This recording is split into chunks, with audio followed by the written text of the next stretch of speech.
Добрый вечер. Съезд Единой России определился с кандидатами в Государственную Думу, в том числе от Республики Коми. Предсказуемо, что по Сыктывкарскому одномандатному округу пойдет действующий депутат Госдумы Ольга Савастьянова, которая, правда, в этот состав была избрана по как раз партийному списку. А вот самим партийным списком на новые выборы ситуация оказалась полупредсказуемой. Во главе списка стал сам Владимир Уйба.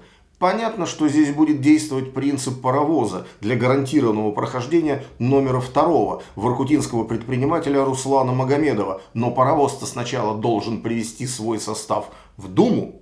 И вот здесь есть несколько вопросов. Во-первых, он должен обеспечить явку. Ну ладно, это не самое главное. Он должен обеспечить хороший процент проголосовавших за партию. Напомню, что в 2016 году, 5 лет назад, Единая Россия набрала в республике 37,85%. И если нынешний показатель окажется ниже, то это будет серьезный звонок для Владимира Уйбы относительно его желания пойти на второй срок в кресло главы.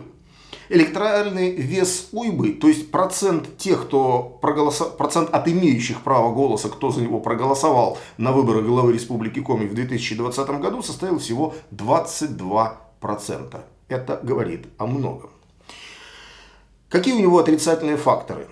Скандалы, прежде всего, номер один. Скандалы с лидером коммунистов республики Олегом Михайловым.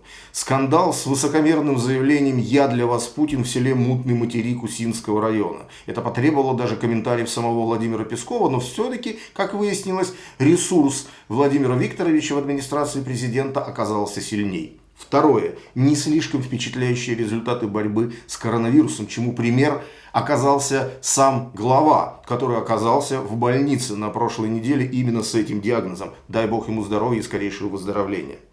Хотя, конечно, и личность второго номера Руслана Магомедова тоже по-своему интересная. 52 года.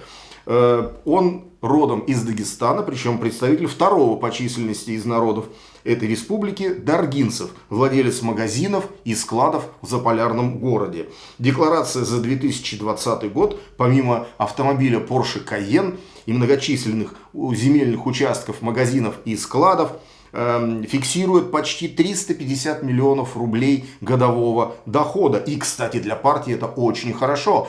Кандидат способен проспонсировать не только свою избирательную кампанию, но и как раз партийную кампанию в целом.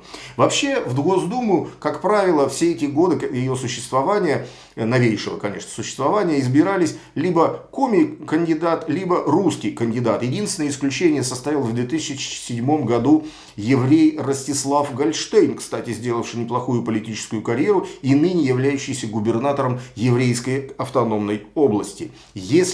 Точнее, когда Руслан Магомедов будет избран депутатом Государственной Думы, он станет первым представителем кавказского народа, который был избран от Республики Коми в Государственную Думу. И это покажет мало того, что межэтническую толерантность, царящую в республике, а прямо дружбу народов.